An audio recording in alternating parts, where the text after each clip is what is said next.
Hello everyone, welcome back to another video. Today I'm doing a quick and simple pet sympathy card, actually a doggy sympathy card. So if you have a friend that recently lost their beloved fur baby, this is a quick and easy card that you can do.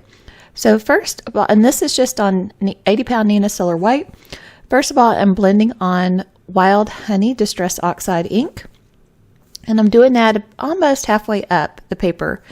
And then I am going to go in with ripe persimmon, and then I'm going to do fired brick, and lastly a little bit of dusty concord to give a very nice and pleasant sunset image.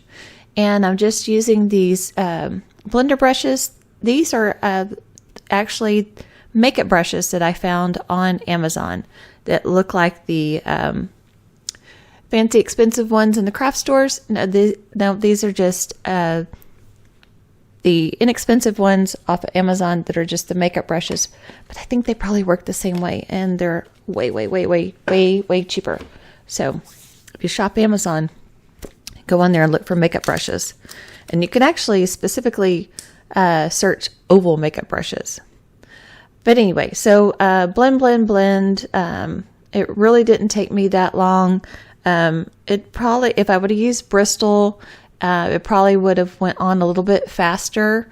But I had this piece of Neenah sitting on my desk, so I just grabbed it and started. But I think after a while, when it dries and really soaks into the paper, it evens out a lot and gets way more smooth looking. And so it didn't take long at all to blend this on. And I did go back through the colors, most of them 2 times, some of them 3 times. I went back through the colors, and I think that also helps, make your blends more smooth. So just almost done with that. We did get some good news this week. We finally got our final plat approval and site plan approval. So now as soon as the architect's done with plans, we can get started on breaking ground for the winery. So yay, that was good. Okay, here I am taking, this is a new stamp set from Simon, and it is called WILDFLOWERS, and it's basically a silhouette stamp.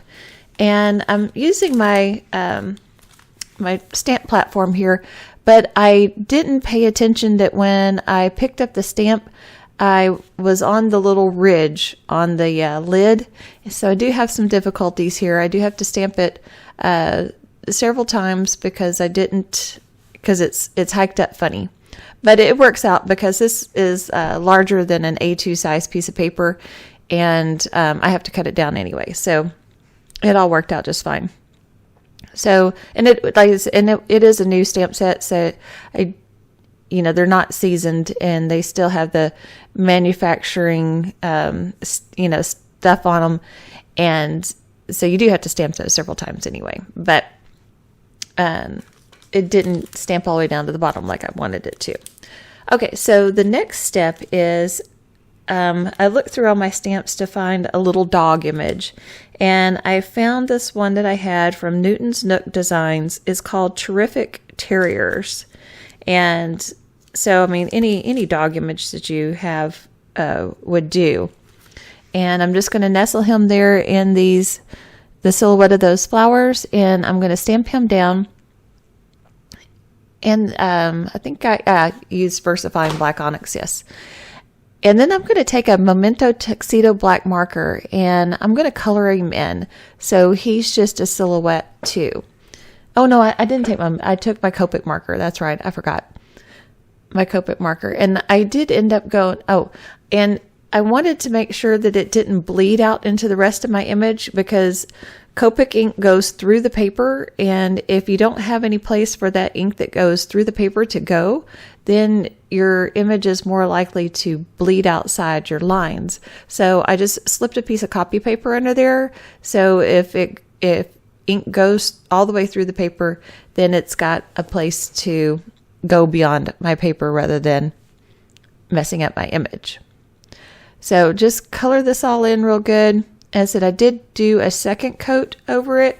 I wanted to make sure that the puppy dog was darker than those silhouette of those Wildflowers.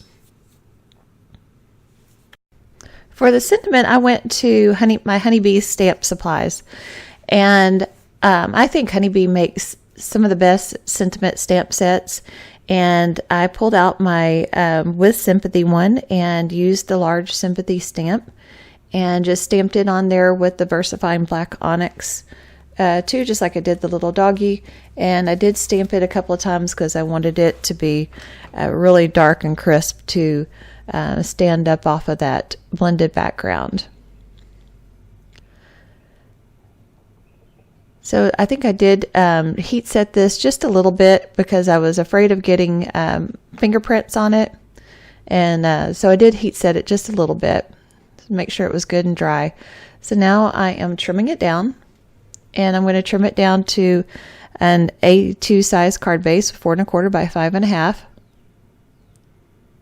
I thought about doing a larger card, and I thought, for this type of card, I think just a, A2 size card is plenty adequate.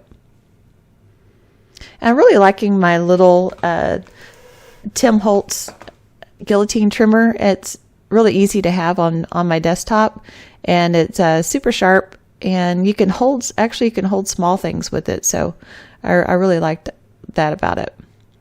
Okay, I think there's where I went in with my Copic marker again, just to give it another good once over to make sure that the little puppy dog was good and solid black. And then after that's dry and done, I went in with I'd used a 05 jelly roll pen, and because there's this on the left side, one of the wildflowers is right by his ear, and it kind of makes the ear look a little funny. So I wanted to put the highlight of the sun setting, would be in his face. So there would be a highlight around the edge of the image. And so in doing that too also helped, separate those two things. And so I think that did the trick and made it turn out really cute. So that is it for this card video. I will be back soon with another video. I've got the couple of card kits that come in that I'm going to do, and so I will see you soon.